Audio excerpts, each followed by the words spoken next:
अवधूत चिंतन श्री गुरुदेव दत्त श्री स्वामी समर्थ. नमस्कार प्रिय भक्तांनो, गुरुवार आणि गुरुपुष्यामृत दोन्हीही एकाच दिवशी आहे. आजच्या दिवशी मंत्र जप करून आपण स्वामी समर्थांचा आणि दत्तगुरूंचा आशीर्वाद प्राप्त करून घेऊया. भक्तांनो, तुम्ही कधी विचार केला आहे का की तुमच्या हातात एक दैवी मंत्र असू शकतो जो तुमच्या सर्व इच्छा पूर्ण करेल. आज विश्वास ठेवून फक्त 20 मिनिटे हा मंत्र लावून ठेवा, तुमच्या मनातील इच्छा नक्कीच पूर्ण होतील. आज आम्ही एका अशा चमत्कारिक मंत्राबद्दल सांगणार आहोत. हा मंत्र तुमचे नशिबाचे दार उघडेल. हा केवळ एक मंत्र नसून एका चमत्कारिक ऊर्जेचे यंत्र आहे. आर्थिक समस्या, आरोग्यविषयक समस्या सर्व या मंत्राने दूर होईल. आजच्या या शुभ दिवशी दिवसभरात केव्हाही तुम्ही हा मंत्र जप ऐकू शकता. हा मंत्र मोबाईलवर चालू ठेवा आणि तुमची कामे करत राहा. हा मंत्र त्याचे काम करेल. सर्व समस्या या मंत्राच्या ध्वनीने संपून जातील. इथून पुढे आयुष्यात तुम्हाला कोणत्याही गोष्टींची कमतरता भासणार नाही. फक्त तुमचा विश्वास असायला हवा. या मंत्र जपामुळे आज तुमचा दिवस आणि येणारे पुढचे दिवस आनंदाचे जातील. आजच्या शुभ दिवशी हा मंत्र जप तुमच्या घरामध्ये लावून ठेवा, तुमच्या कामाच्या ठिकाणी लावून ठेवा आणि मग बघा तुमच्या आयुष्यात या मंत्राचा कसा प्रभाव पडेल. हा मंत्र जप एखाद्या चमत्कारापेक्षा कमी नाही. आज अवश्य हा मंत्र ऐका आणि आपल्या कमेंट बॉक्स मध्ये श्री स्वामी समर्थ, श्री गुरुदेव दत्त असे टाईप करा. चला तर भक्तांनो, या मंत्र जपाला सुरुवात करूया.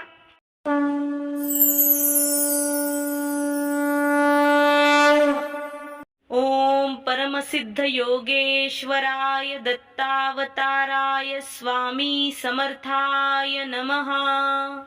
ओम परमसिद्ध योगेश्वराय दत्तावताराय स्वामी समर्थाय नमः. ओम परमसिद्ध योगेश्वराय दत्तावताराय स्वामी समर्थाय नमः. ओम परमसिद्ध योगेश्वराय दत्तावताराय स्वामी समर्थाय नमः.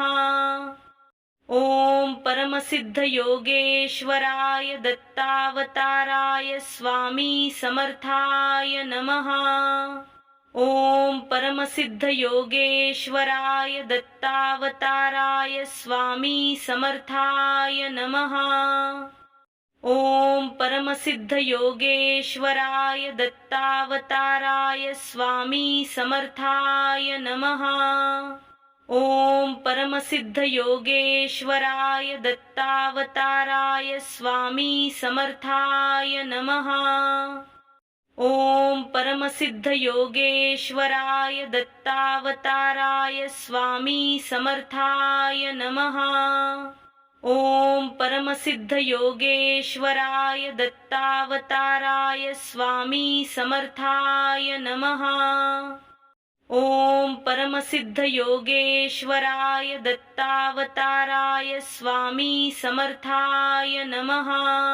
ओम परमसिद्ध योगेश्वराय दत्तावताराय स्वामी समर्थाय नमः. ओम परमसिद्ध योगेश्वराय दत्तावताराय स्वामी समर्थाय नमः. ओम परमसिद्ध योगेश्वराय दत्तावताराय स्वामी समर्थाय नमः. ओम परमसिद्ध योगेश्वराय दत्तावताराय स्वामी समर्थाय नमः. ओम परमसिद्ध योगेश्वराय दत्तावताराय स्वामी समर्थाय नमः. ओम परमसिद्ध योगेश्वराय दत्तावताराय स्वामी समर्थाय नमः.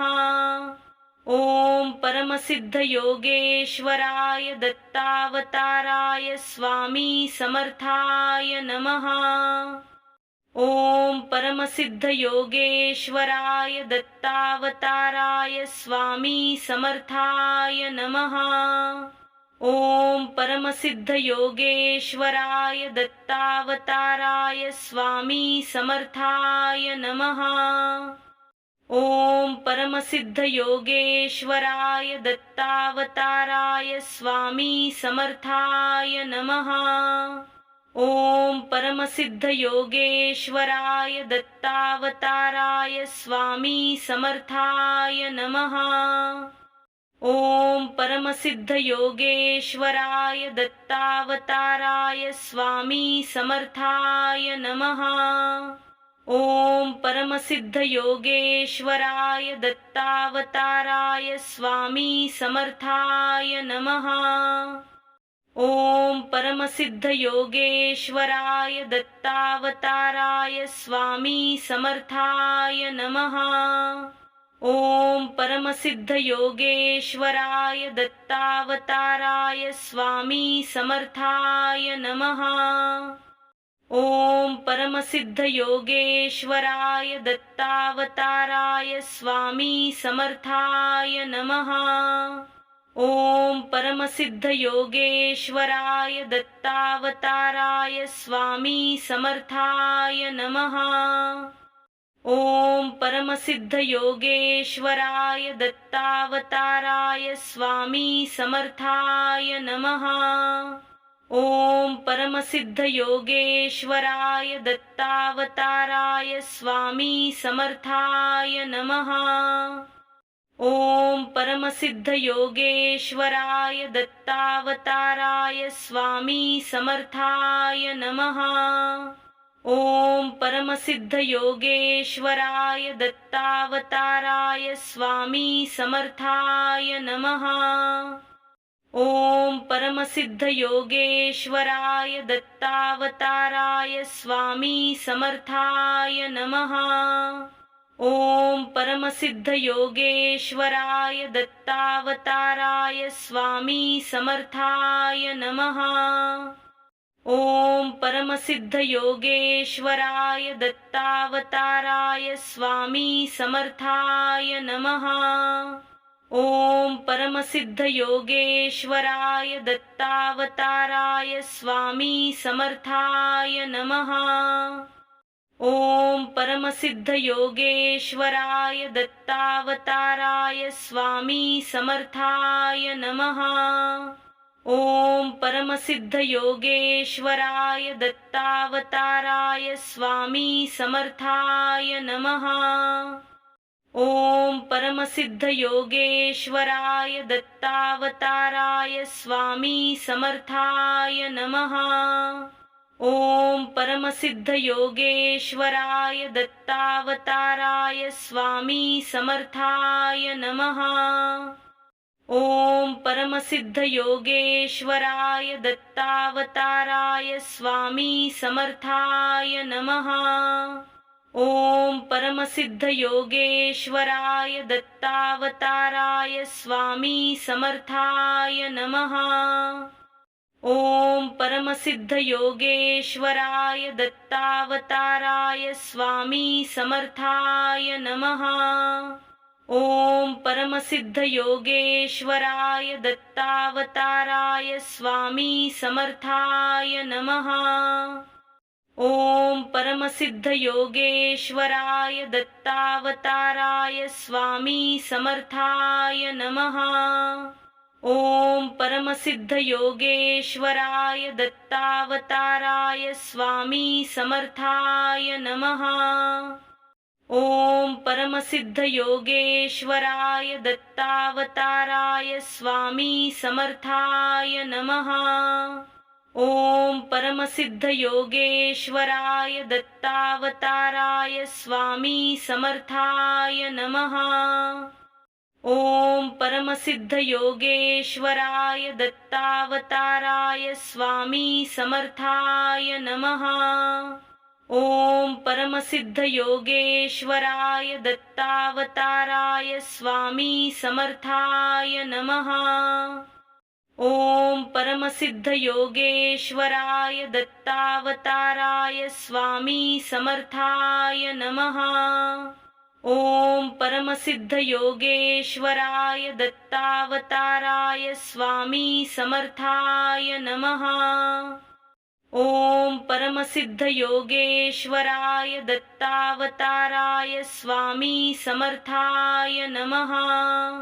ओम परमसिद्ध योगेश्वराय दत्तावताराय स्वामी समर्थाय नमः।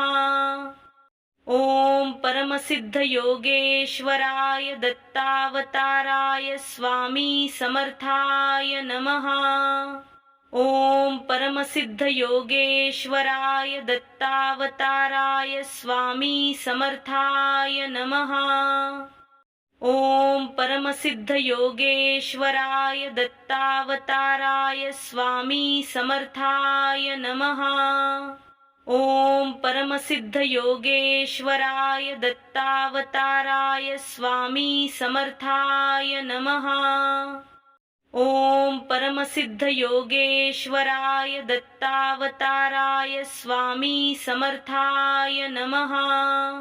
ओम परमसिद्ध योगेश्वराय दत्तावताराय स्वामी समर्थाय नमः। ओम परमसिद्ध योगेश्वराय दत्तावताराय स्वामी समर्थाय नमः। ओम परमसिद्ध योगेश्वराय दत्तावताराय स्वामी समर्थाय नमः। ओम परमसिद्ध योगेश्वराय दत्तावताराय स्वामी समर्थाय नमः। ओम परमसिद्ध योगेश्वराय दत्तावताराय स्वामी समर्थाय नमः। ओम परमसिद्ध योगेश्वराय दत्तावताराय स्वामी समर्थाय नमः। ओम परमसिद्ध योगेश्वराय दत्तावताराय स्वामी समर्थाय नमः। ओम परमसिद्ध योगेश्वराय दत्तावताराय स्वामी समर्थाय नमः। ओम परमसिद्ध योगेश्वराय दत्तावताराय स्वामी समर्थाय नमः। ओम परमसिद्ध योगेश्वराय दत्तावताराय स्वामी समर्थाय नमः। ओम परमसिद्ध योगेश्वराय दत्तावताराय स्वामी समर्थाय नमः। ओम परमसिद्ध योगेश्वराय दत्तावताराय स्वामी समर्थाय नमः। ओम परमसिद्ध योगेश्वराय दत्तावताराय स्वामी समर्थाय नमः। ओम परमसिद्ध योगेश्वराय दत्तावताराय स्वामी समर्थाय नमः। ओम परमसिद्ध योगेश्वराय दत्तावताराय स्वामी समर्थाय नमः। ओम परमसिद्ध योगेश्वराय दत्तावताराय स्वामी समर्थाय नमः। ओम परमसिद्ध योगेश्वराय दत्तावताराय स्वामी समर्थाय नमः। ओम परमसिद्ध योगेश्वराय दत्तावताराय स्वामी समर्थाय नमः। ओम परमसिद्ध योगेश्वराय दत्तावताराय स्वामी समर्थाय नमः। ओम परमसिद्ध योगेश्वराय दत्तावताराय स्वामी समर्थाय नमः। ओम परमसिद्ध योगेश्वराय दत्तावताराय स्वामी समर्थाय नमः। ओम परमसिद्ध योगेश्वराय दत्तावताराय स्वामी समर्थाय नमः। ओम परमसिद्ध योगेश्वराय दत्तावताराय स्वामी समर्थाय नमः। ओम परमसिद्ध योगेश्वराय दत्तावताराय स्वामी समर्थाय नमः। ओम परमसिद्ध योगेश्वराय दत्तावताराय स्वामी समर्थाय नमः। ओम परमसिद्ध योगेश्वराय दत्तावताराय स्वामी समर्थाय नमः। ओम परमसिद्ध योगेश्वराय दत्तावताराय स्वामी समर्थाय नमः।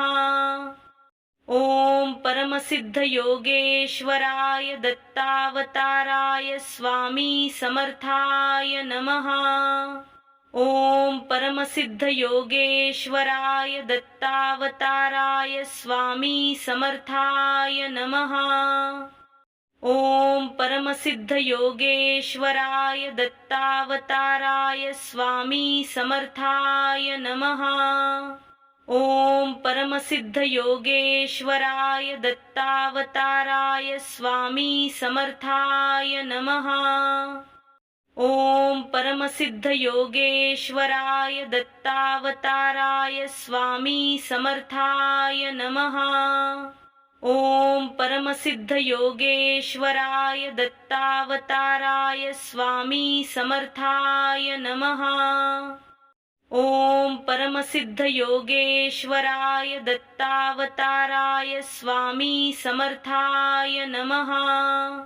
ओम परमसिद्ध योगेश्वराय दत्तावताराय स्वामी समर्थाय नमः। ओम परमसिद्ध योगेश्वराय दत्तावताराय स्वामी समर्थाय नमः। ओम परमसिद्ध योगेश्वराय दत्तावताराय स्वामी समर्थाय नमः। ओम परमसिद्ध योगेश्वराय दत्तावताराय स्वामी समर्थाय नमः। ओम परमसिद्ध योगेश्वराय दत्तावताराय स्वामी समर्थाय नमः। ओम परमसिद्ध योगेश्वराय दत्तावताराय स्वामी समर्थाय नमः। ओम परमसिद्ध योगेश्वराय दत्तावताराय स्वामी समर्थाय नमः। ओम परमसिद्ध योगेश्वराय दत्तावताराय स्वामी समर्थाय नमः। ओम परमसिद्ध योगेश्वराय दत्तावताराय स्वामी समर्थाय नमः। ओम परमसिद्ध योगेश्वराय दत्तावताराय स्वामी समर्थाय नमः।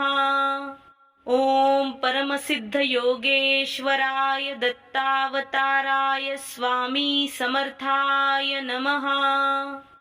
ओम परमसिद्ध योगेश्वराय दत्तावताराय स्वामी समर्थाय नमः। ओम परमसिद्ध योगेश्वराय दत्तावताराय स्वामी समर्थाय नमः। ओम परमसिद्ध योगेश्वराय दत्तावताराय स्वामी समर्थाय नमः। ओम परमसिद्ध योगेश्वराय दत्तावताराय स्वामी समर्थाय नमः। ओम परमसिद्ध योगेश्वराय दत्तावताराय स्वामी समर्थाय नमः। ओम परमसिद्ध योगेश्वराय दत्तावताराय स्वामी समर्थाय नमः। ओम परमसिद्ध योगेश्वराय दत्तावताराय स्वामी समर्थाय नमः। ओम परमसिद्ध योगेश्वराय दत्तावताराय स्वामी समर्थाय नमः। ओम परमसिद्ध योगेश्वराय दत्तावताराय स्वामी समर्थाय नमः। ओम परमसिद्ध योगेश्वराय दत्तावताराय स्वामी समर्थाय नमः। ओम परमसिद्ध योगेश्वराय दत्तावताराय स्वामी समर्थाय नमः। ओम परमसिद्ध योगेश्वराय दत्तावताराय स्वामी समर्थाय नमः। ओम परमसिद्ध योगेश्वराय दत्तावताराय स्वामी समर्थाय नमः। ओम परमसिद्ध योगेश्वराय दत्तावताराय स्वामी समर्थाय नमः। ओम परमसिद्ध योगेश्वराय दत्तावताराय स्वामी समर्थाय नमः। ओम परमसिद्ध योगेश्वराय दत्तावताराय स्वामी समर्थाय नमः। ओम परमसिद्ध योगेश्वराय दत्तावताराय स्वामी समर्थाय नमः। ओम परमसिद्ध योगेश्वराय दत्तावताराय स्वामी समर्थाय नमः। ओम परमसिद्ध योगेश्वराय दत्तावताराय स्वामी समर्थाय नमः। ओम परमसिद्ध योगेश्वराय दत्तावताराय स्वामी समर्थाय नमः। ओम परमसिद्ध योगेश्वराय दत्तावताराय स्वामी समर्थाय नमः। ओम परमसिद्ध योगेश्वराय दत्तावताराय स्वामी समर्थाय नमः। ओम परमसिद्ध योगेश्वराय दत्तावताराय स्वामी समर्थाय नमः।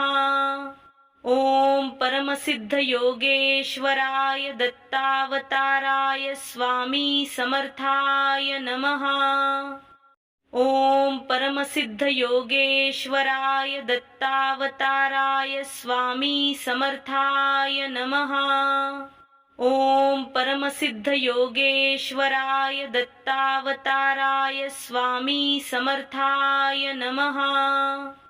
ओम परमसिद्ध योगेश्वराय दत्तावताराय स्वामी समर्थाय नमः। ओम परमसिद्ध योगेश्वराय दत्तावताराय स्वामी समर्थाय नमः। ओम परमसिद्ध योगेश्वराय दत्तावताराय स्वामी समर्थाय नमः। ओम परमसिद्ध योगेश्वराय दत्तावताराय स्वामी समर्थाय नमः। ओम परमसिद्ध योगेश्वराय दत्तावताराय स्वामी समर्थाय नमः। ओम परमसिद्ध योगेश्वराय दत्तावताराय स्वामी समर्थाय नमः। ओम परमसिद्ध योगेश्वराय दत्तावताराय स्वामी समर्थाय नमः। ओम परमसिद्ध योगेश्वराय दत्तावताराय स्वामी समर्थाय नमः। ओम परमसिद्ध योगेश्वराय दत्तावताराय स्वामी समर्थाय नमः। ओम परमसिद्ध योगेश्वराय दत्तावताराय स्वामी समर्थाय नमः। ओम परमसिद्ध योगेश्वराय दत्तावताराय स्वामी समर्थाय नमः। ओम परमसिद्ध योगेश्वराय दत्तावताराय स्वामी समर्थाय नमः। ओम परमसिद्ध योगेश्वराय दत्तावताराय स्वामी समर्थाय नमः। ओम परमसिद्ध योगेश्वराय दत्तावताराय स्वामी समर्थाय नमः। ओम परमसिद्ध योगेश्वराय दत्तावताराय स्वामी समर्थाय नमः। ओम परमसिद्ध योगेश्वराय दत्तावताराय स्वामी समर्थाय नमः। ओम परमसिद्ध योगेश्वराय दत्तावताराय स्वामी समर्थाय नमः। ओम परमसिद्ध योगेश्वराय दत्तावताराय स्वामी समर्थाय नमः। ओम परमसिद्ध योगेश्वराय दत्तावताराय स्वामी समर्थाय नमः। ओम परमसिद्ध योगेश्वराय दत्तावताराय स्वामी समर्थाय नमः। ओम परमसिद्ध योगेश्वराय दत्तावताराय स्वामी समर्थाय नमः। ओम परमसिद्ध योगेश्वराय दत्तावताराय स्वामी समर्थाय नमः। ओम परमसिद्ध योगेश्वराय दत्तावताराय स्वामी समर्थाय नमः। ओम परमसिद्ध योगेश्वराय दत्तावताराय स्वामी समर्थाय नमः। ओम परमसिद्ध योगेश्वराय दत्तावताराय स्वामी समर्थाय नमः। ओम परमसिद्ध योगेश्वराय दत्तावताराय स्वामी समर्थाय नमः। ओम परमसिद्ध योगेश्वराय दत्तावताराय स्वामी समर्थाय नमः। ओम परमसिद्ध योगेश्वराय दत्तावताराय स्वामी समर्थाय नमः। ओम परमसिद्ध योगेश्वराय दत्तावताराय स्वामी समर्थाय नमः। ओम परमसिद्ध योगेश्वराय दत्तावताराय स्वामी समर्थाय नमः। ओम परमसिद्ध योगेश्वराय दत्तावताराय स्वामी समर्थाय नमः। ओम परमसिद्ध योगेश्वराय दत्तावताराय स्वामी समर्थाय नमः। ओम परमसिद्ध योगेश्वराय दत्तावताराय स्वामी समर्थाय नमः। ओम परमसिद्ध योगेश्वराय दत्तावताराय स्वामी समर्थाय नमः। ओम परमसिद्ध योगेश्वराय दत्तावताराय स्वामी समर्थाय नमः। ओम परमसिद्ध योगेश्वराय दत्तावताराय स्वामी समर्थाय नमः। ओम परमसिद्ध योगेश्वराय दत्तावताराय स्वामी समर्थाय नमः।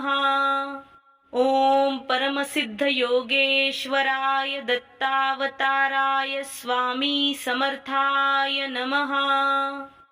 ओम परमसिद्ध योगेश्वराय दत्तावताराय स्वामी समर्थाय नमः।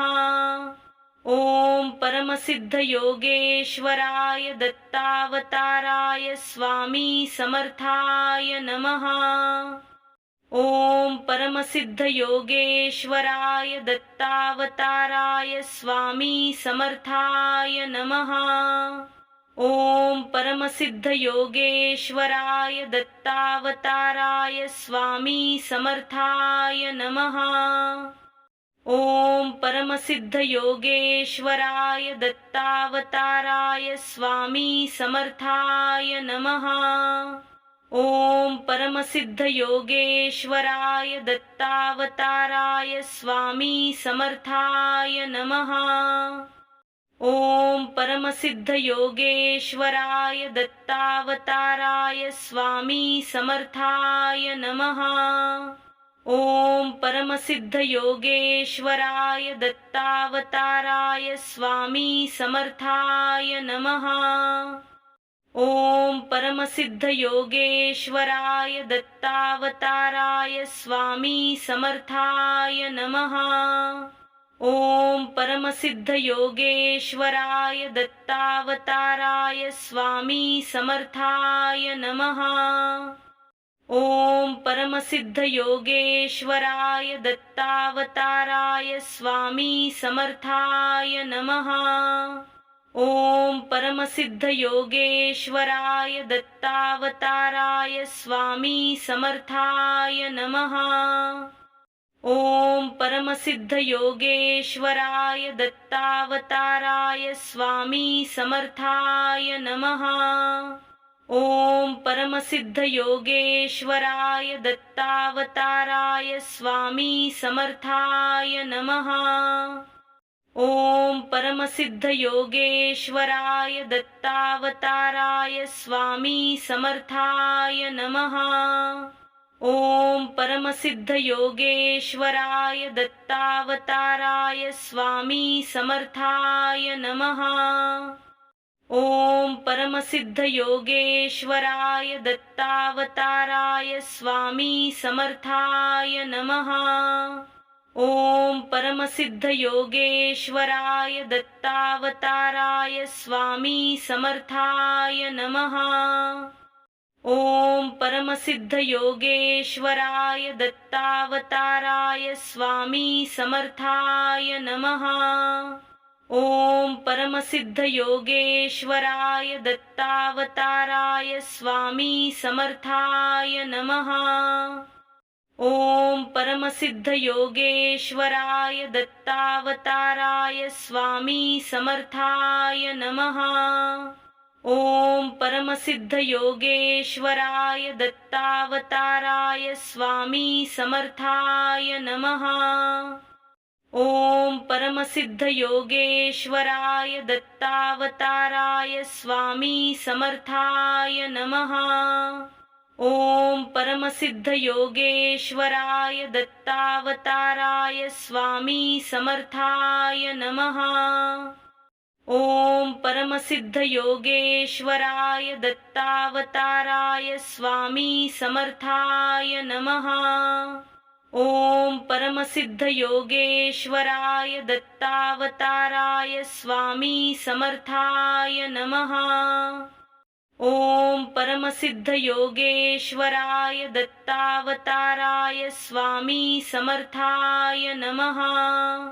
ओम परमसिद्ध योगेश्वराय दत्तावताराय स्वामी समर्थाय नमः। ओम परमसिद्ध योगेश्वराय दत्तावताराय स्वामी समर्थाय नमः। ओम परमसिद्ध योगेश्वराय दत्तावताराय स्वामी समर्थाय नमः। ओम परमसिद्ध योगेश्वराय दत्तावताराय स्वामी समर्थाय नमः। ओम परमसिद्ध योगेश्वराय दत्तावताराय स्वामी समर्थाय नमः। ओम परमसिद्ध योगेश्वराय दत्तावताराय स्वामी समर्थाय नमः। ओम परमसिद्ध योगेश्वराय दत्तावताराय स्वामी समर्थाय नमः। ओम परमसिद्ध योगेश्वराय दत्तावताराय स्वामी समर्थाय नमः।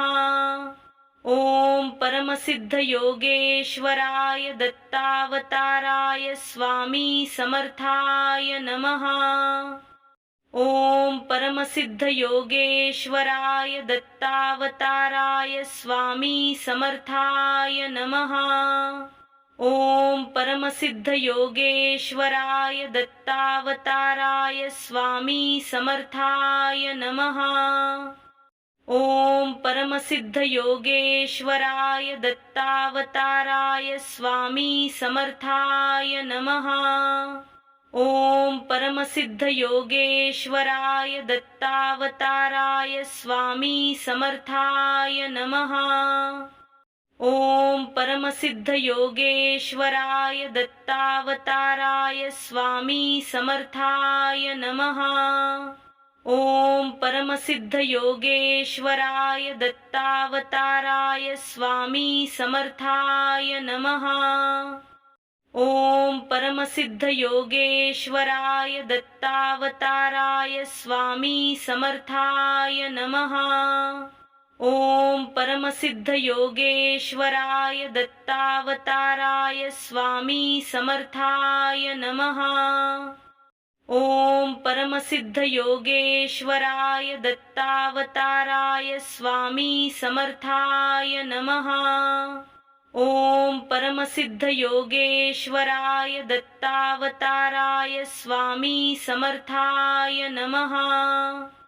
ओम परमसिद्ध योगेश्वराय दत्तावताराय स्वामी समर्थाय नमः।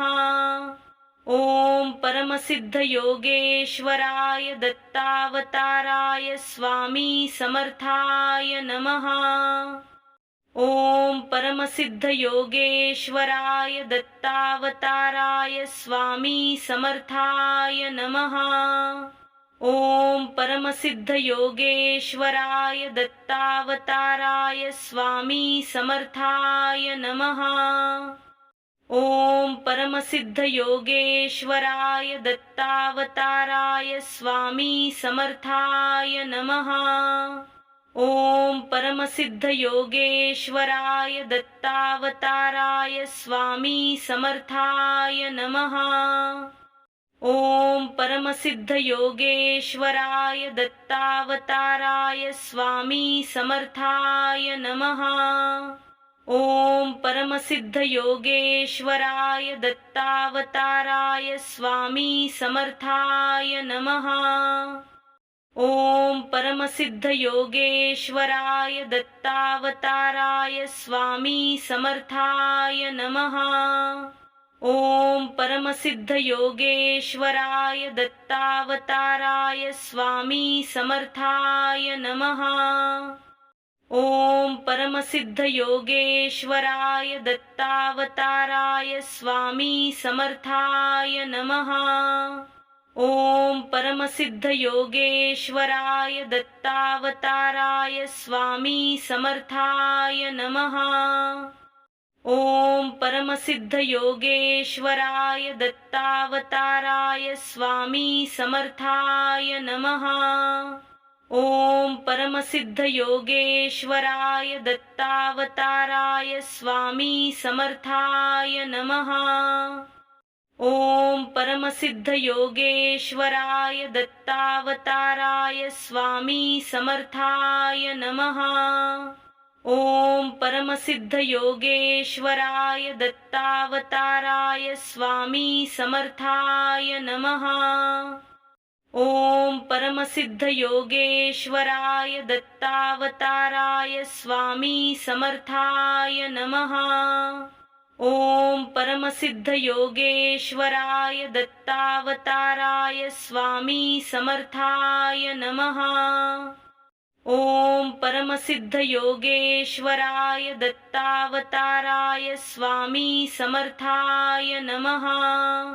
ओम परमसिद्ध योगेश्वराय दत्तावताराय स्वामी समर्थाय नमः। ओम परमसिद्ध योगेश्वराय दत्तावताराय स्वामी समर्थाय नमः। ओम परमसिद्ध योगेश्वराय दत्तावताराय स्वामी समर्थाय नमः। ओम परमसिद्ध योगेश्वराय दत्तावताराय स्वामी समर्थाय नमः। ओम परमसिद्ध योगेश्वराय दत्तावताराय स्वामी समर्थाय नमः। ओम परमसिद्ध योगेश्वराय दत्तावताराय स्वामी समर्थाय नमः। ओम परमसिद्ध योगेश्वराय दत्तावताराय स्वामी समर्थाय नमः। ओम परमसिद्ध योगेश्वराय दत्तावताराय स्वामी समर्थाय नमः। ओम परमसिद्ध योगेश्वराय दत्तावताराय स्वामी समर्थाय नमः। ओम परमसिद्ध योगेश्वराय दत्तावताराय स्वामी समर्थाय नमः। ओम परमसिद्ध योगेश्वराय दत्तावताराय स्वामी समर्थाय नमः। ओम परमसिद्ध योगेश्वराय दत्तावताराय स्वामी समर्थाय नमः। ओम परमसिद्ध योगेश्वराय दत्तावताराय स्वामी समर्थाय नमः। ओम परमसिद्ध योगेश्वराय दत्तावताराय स्वामी समर्थाय नमः। ओम परमसिद्ध योगेश्वराय दत्तावताराय स्वामी समर्थाय नमः। ओम परमसिद्ध योगेश्वराय दत्तावताराय स्वामी समर्थाय नमः। ओम परमसिद्ध योगेश्वराय दत्तावताराय स्वामी समर्थाय नमः। ओम परमसिद्ध योगेश्वराय दत्तावताराय स्वामी समर्थाय नमः। ओम परमसिद्ध योगेश्वराय दत्तावताराय स्वामी समर्थाय नमः।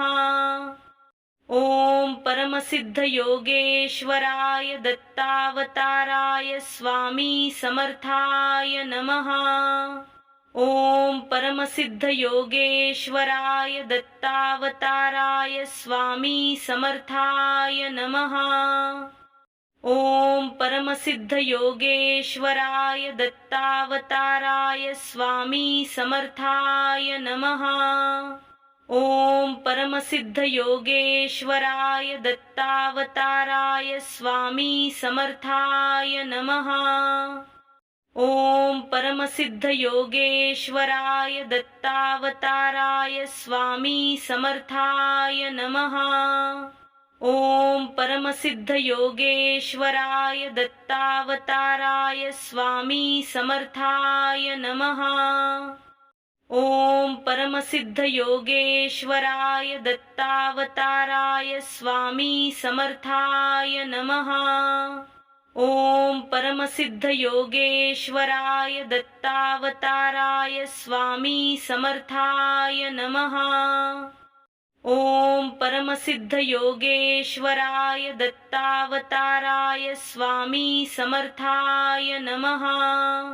ओम परमसिद्ध योगेश्वराय दत्तावताराय स्वामी समर्थाय नमः। ओम परमसिद्ध योगेश्वराय दत्तावताराय स्वामी समर्थाय नमः। ओम परमसिद्ध योगेश्वराय दत्तावताराय स्वामी समर्थाय नमः। ओम परमसिद्ध योगेश्वराय दत्तावताराय स्वामी समर्थाय नमः। ओम परमसिद्ध योगेश्वराय दत्तावताराय स्वामी समर्थाय नमः। ओम परमसिद्ध योगेश्वराय दत्तावताराय स्वामी समर्थाय नमः। ओम परमसिद्ध योगेश्वराय दत्तावताराय स्वामी समर्थाय नमः। ओम परमसिद्ध योगेश्वराय दत्तावताराय स्वामी समर्थाय नमः। ओम परमसिद्ध योगेश्वराय दत्तावताराय स्वामी समर्थाय नमः। ओम परमसिद्ध योगेश्वराय दत्तावताराय स्वामी समर्थाय नमः। ओम परमसिद्ध योगेश्वराय दत्तावताराय स्वामी समर्थाय नमः।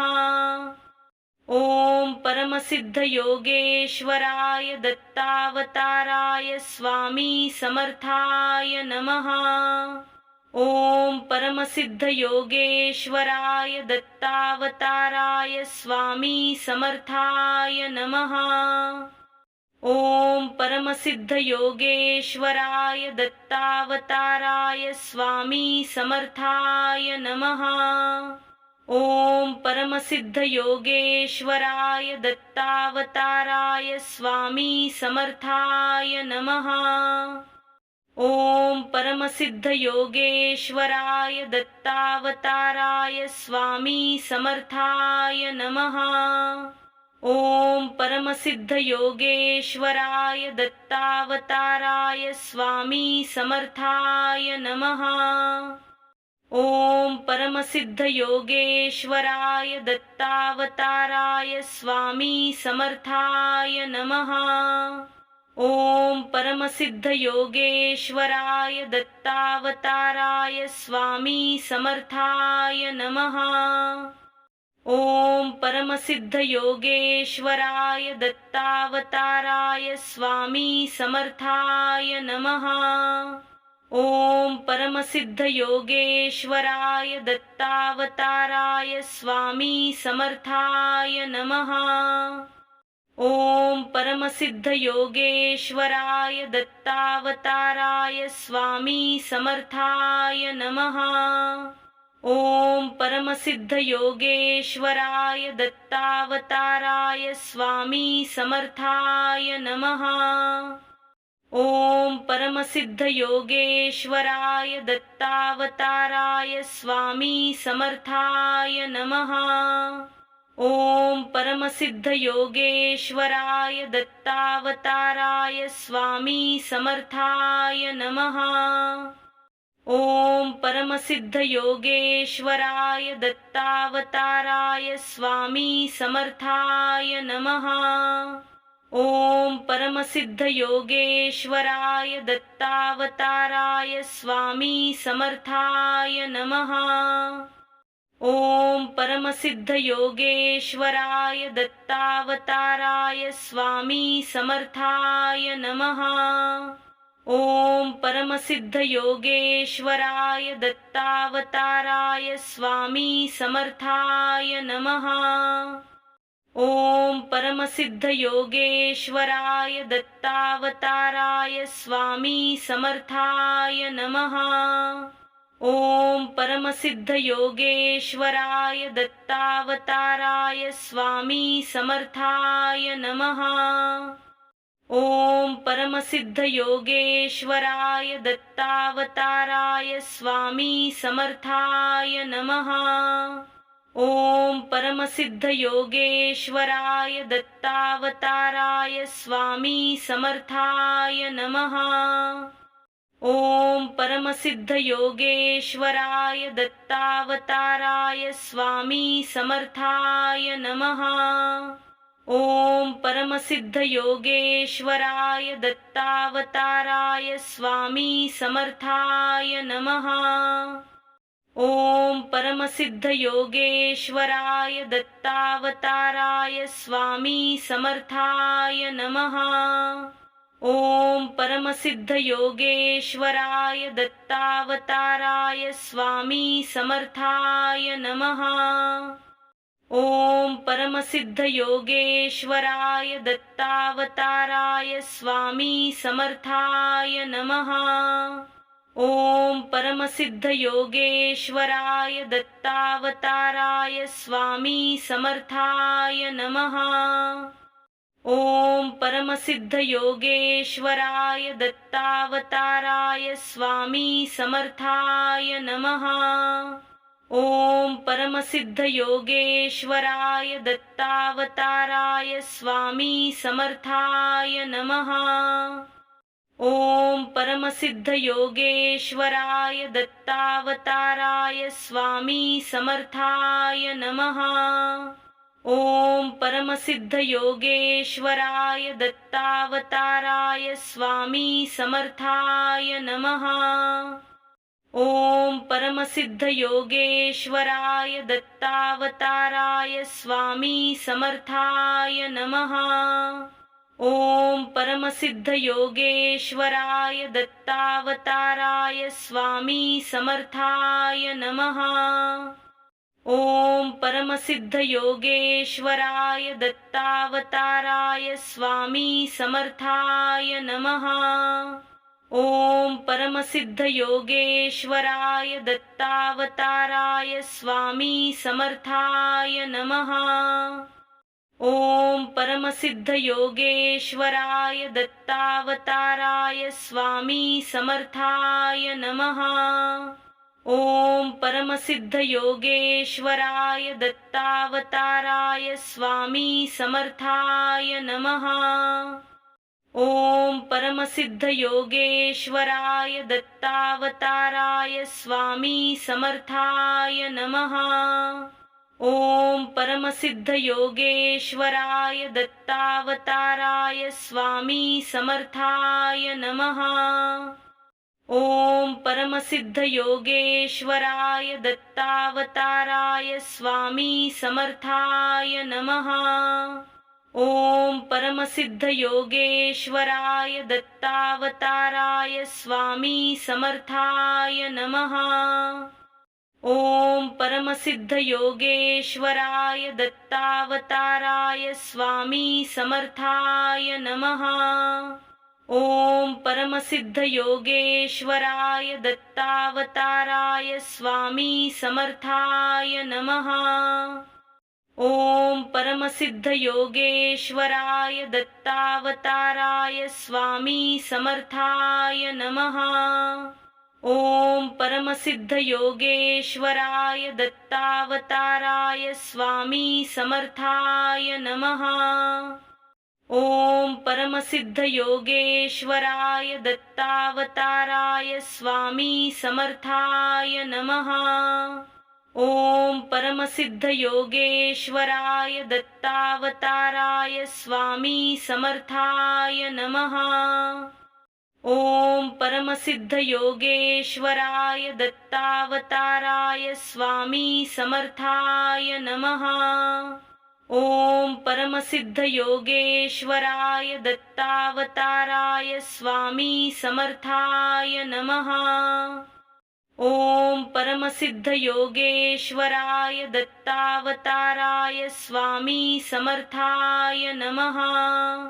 ओम परमसिद्ध योगेश्वराय दत्तावताराय स्वामी समर्थाय नमः।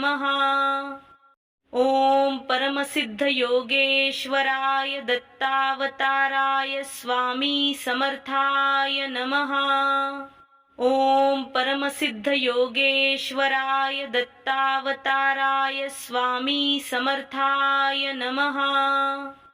ओम परमसिद्ध योगेश्वराय दत्तावताराय स्वामी समर्थाय नमः।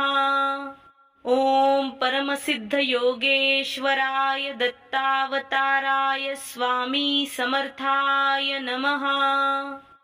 ओम परमसिद्ध योगेश्वराय दत्तावताराय स्वामी समर्थाय नमः। ओम परमसिद्ध योगेश्वराय दत्तावताराय स्वामी समर्थाय नमः।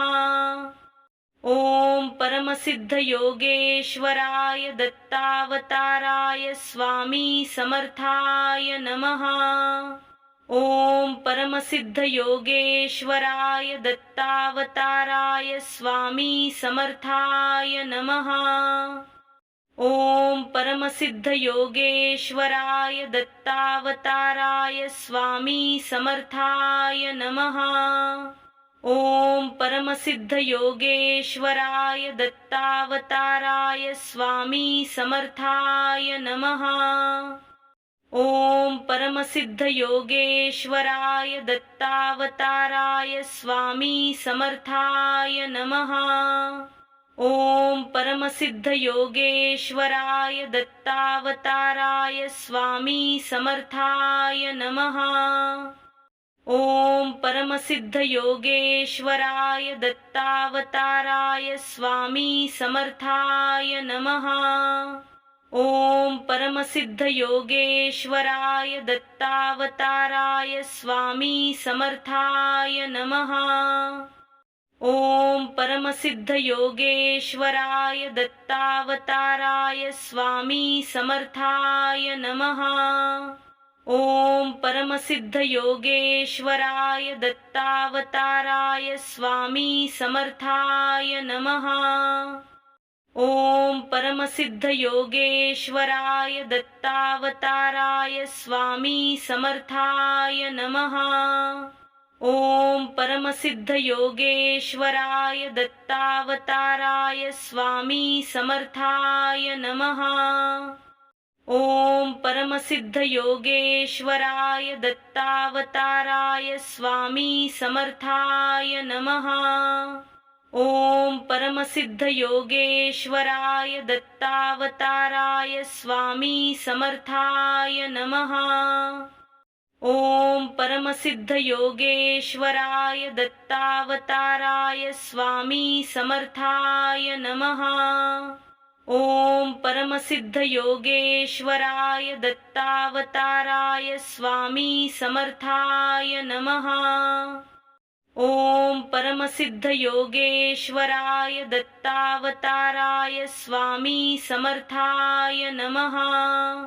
ओम परमसिद्ध योगेश्वराय दत्तावताराय स्वामी समर्थाय नमः।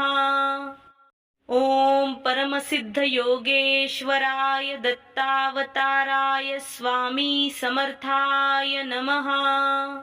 ओम परमसिद्ध योगेश्वराय दत्तावताराय स्वामी समर्थाय नमः। ओम परमसिद्ध योगेश्वराय दत्तावताराय स्वामी समर्थाय नमः। ओम परमसिद्ध योगेश्वराय दत्तावताराय स्वामी समर्थाय नमः। ओम परमसिद्ध योगेश्वराय दत्तावताराय स्वामी समर्थाय नमः।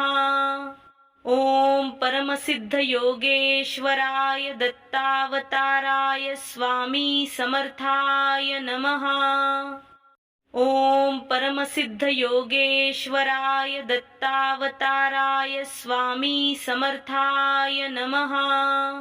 ओम परमसिद्ध योगेश्वराय दत्तावताराय स्वामी समर्थाय नमः।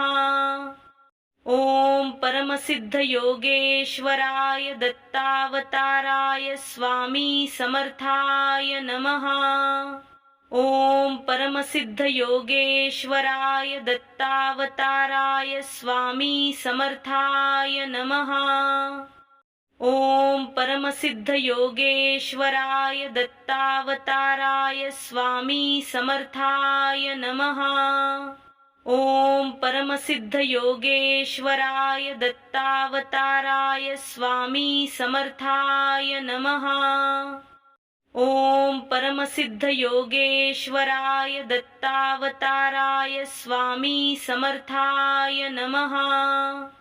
ओम परमसिद्ध योगेश्वराय दत्तावताराय स्वामी समर्थाय नमः। ओम परमसिद्ध योगेश्वराय दत्तावताराय स्वामी समर्थाय नमः। ओम परमसिद्ध योगेश्वराय दत्तावताराय स्वामी समर्थाय नमः। ओम परमसिद्ध योगेश्वराय दत्तावताराय स्वामी समर्थाय नमः। ओम परमसिद्ध योगेश्वराय दत्तावताराय स्वामी समर्थाय नमः। ओम परमसिद्ध योगेश्वराय दत्तावताराय स्वामी समर्थाय नमः। ओम परमसिद्ध योगेश्वराय दत्तावताराय स्वामी समर्थाय नमः। ओम परमसिद्ध योगेश्वराय दत्तावताराय स्वामी समर्थाय नमः। ओम परमसिद्ध योगेश्वराय दत्तावताराय स्वामी समर्थाय नमः। ओम परमसिद्ध योगेश्वराय दत्तावताराय स्वामी समर्थाय नमः। ओम परमसिद्ध योगेश्वराय दत्तावताराय स्वामी समर्थाय नमः। ओम परमसिद्ध योगेश्वराय दत्तावताराय स्वामी समर्थाय नमः। ओम परमसिद्ध योगेश्वराय दत्तावताराय स्वामी समर्थाय नमः। ओम परमसिद्ध योगेश्वराय दत्तावताराय स्वामी समर्थाय नमः।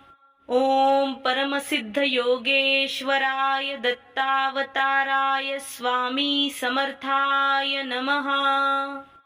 ओम परमसिद्ध योगेश्वराय दत्तावताराय स्वामी समर्थाय नमः। ओम परमसिद्ध योगेश्वराय दत्तावताराय स्वामी समर्थाय नमः। ओम परमसिद्ध योगेश्वराय दत्तावताराय स्वामी समर्थाय नमः। ओम परमसिद्ध योगेश्वराय दत्तावताराय स्वामी समर्थाय नमः। ओम परमसिद्ध योगेश्वराय दत्तावताराय स्वामी समर्थाय नमः।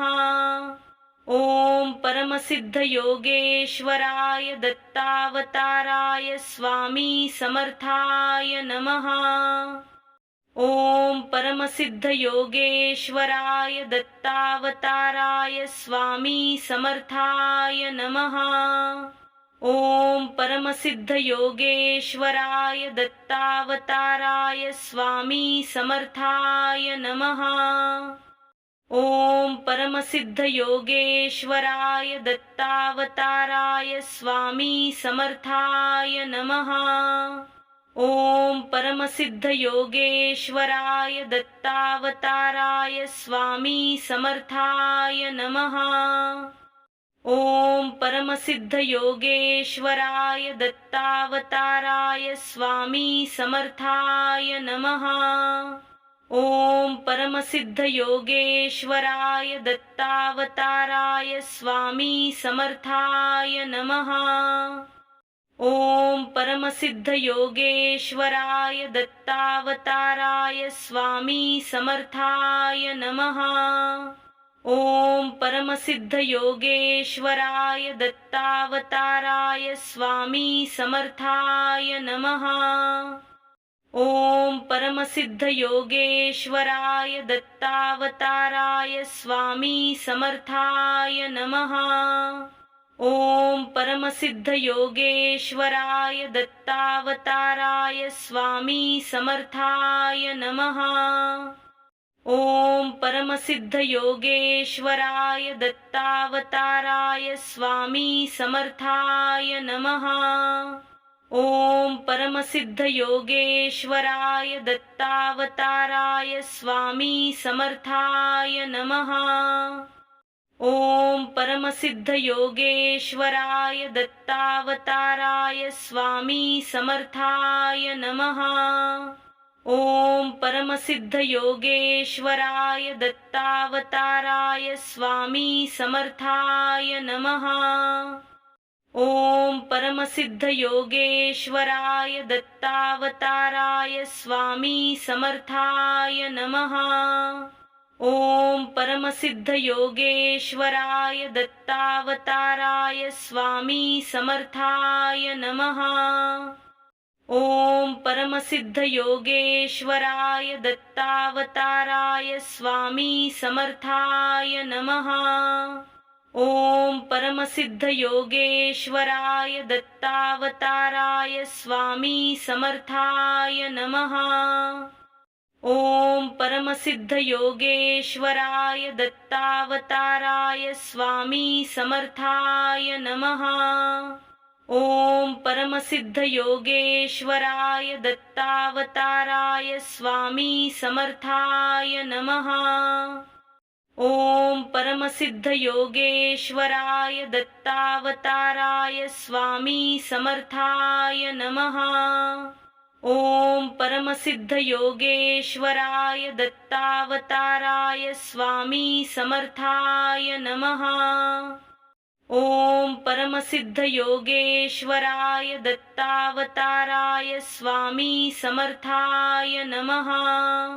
ओम परमसिद्ध योगेश्वराय दत्तावताराय स्वामी समर्थाय नमः।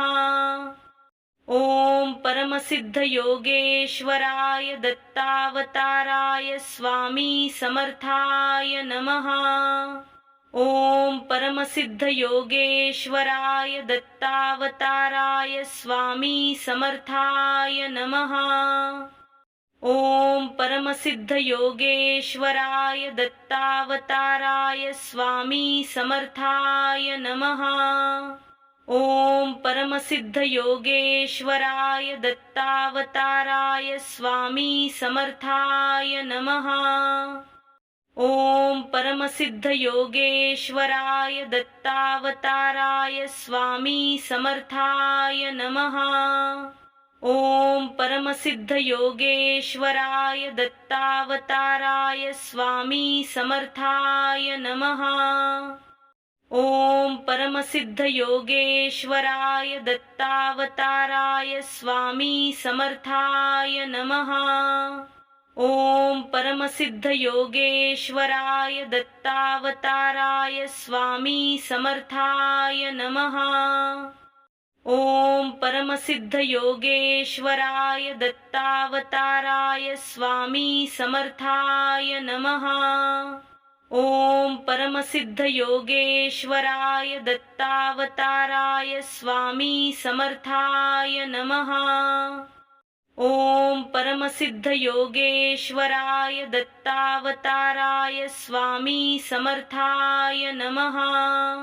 ओम परमसिद्ध योगेश्वराय दत्तावताराय स्वामी समर्थाय नमः। ओम परमसिद्ध योगेश्वराय दत्तावताराय स्वामी समर्थाय नमः। ओम परमसिद्ध योगेश्वराय दत्तावताराय स्वामी समर्थाय नमः। ओम परमसिद्ध योगेश्वराय दत्तावताराय स्वामी समर्थाय नमः। ओम परमसिद्ध योगेश्वराय दत्तावताराय स्वामी समर्थाय नमः। ओम परमसिद्ध योगेश्वराय दत्तावताराय स्वामी समर्थाय नमः। ओम परमसिद्ध योगेश्वराय दत्तावताराय स्वामी समर्थाय नमः। ओम परमसिद्ध योगेश्वराय दत्तावताराय स्वामी समर्थाय नमः। ओम परमसिद्ध योगेश्वराय दत्तावताराय स्वामी समर्थाय नमः। ओम परमसिद्ध योगेश्वराय दत्तावताराय स्वामी समर्थाय नमः। ओम परमसिद्ध योगेश्वराय दत्तावताराय स्वामी समर्थाय नमः। ओम परमसिद्ध योगेश्वराय दत्तावताराय स्वामी समर्थाय नमः। ओम परमसिद्ध योगेश्वराय दत्तावताराय स्वामी समर्थाय नमः। ओम परमसिद्ध योगेश्वराय दत्तावताराय स्वामी समर्थाय नमः। ओम परमसिद्ध योगेश्वराय दत्तावताराय स्वामी समर्थाय नमः। ओम परमसिद्ध योगेश्वराय दत्तावताराय स्वामी समर्थाय नमः। ओम परमसिद्ध योगेश्वराय दत्तावताराय स्वामी समर्थाय नमः। ओम परमसिद्ध योगेश्वराय दत्तावताराय स्वामी समर्थाय नमः। ओम परमसिद्ध योगेश्वराय दत्तावताराय स्वामी समर्थाय नमः। ओम परमसिद्ध योगेश्वराय दत्तावताराय स्वामी समर्थाय नमः। ओम परमसिद्ध योगेश्वराय दत्तावताराय स्वामी समर्थाय नमः। ओम परमसिद्ध योगेश्वराय दत्तावताराय स्वामी समर्थाय नमः। ओम परमसिद्ध योगेश्वराय दत्तावताराय स्वामी समर्थाय नमः। ओम परमसिद्ध योगेश्वराय दत्तावताराय स्वामी समर्थाय नमः। ओम परमसिद्ध योगेश्वराय दत्तावताराय स्वामी समर्थाय नमः। ओम परमसिद्ध योगेश्वराय दत्तावताराय स्वामी समर्थाय नमः। ओम परमसिद्ध योगेश्वराय दत्तावताराय स्वामी समर्थाय नमः। ओम परमसिद्ध योगेश्वराय दत्तावताराय स्वामी समर्थाय नमः। ओम परमसिद्ध योगेश्वराय दत्तावताराय स्वामी समर्थाय नमः। ओम परमसिद्ध योगेश्वराय दत्तावताराय स्वामी समर्थाय नमः। ओम परमसिद्ध योगेश्वराय दत्तावताराय स्वामी समर्थाय नमः। ओम परमसिद्ध योगेश्वराय दत्तावताराय स्वामी समर्थाय नमः। ओम परमसिद्ध योगेश्वराय दत्तावताराय स्वामी समर्थाय नमः। ओम परमसिद्ध योगेश्वराय दत्तावताराय स्वामी समर्थाय नमः। ओम परमसिद्ध योगेश्वराय दत्तावताराय स्वामी समर्थाय नमः। ओम परमसिद्ध योगेश्वराय दत्तावताराय स्वामी समर्थाय नमः। ओम परमसिद्ध योगेश्वराय दत्तावताराय स्वामी समर्थाय नमः। ओम परमसिद्ध योगेश्वराय दत्तावताराय स्वामी समर्थाय नमः। ओम परमसिद्ध योगेश्वराय दत्तावताराय स्वामी समर्थाय नमः।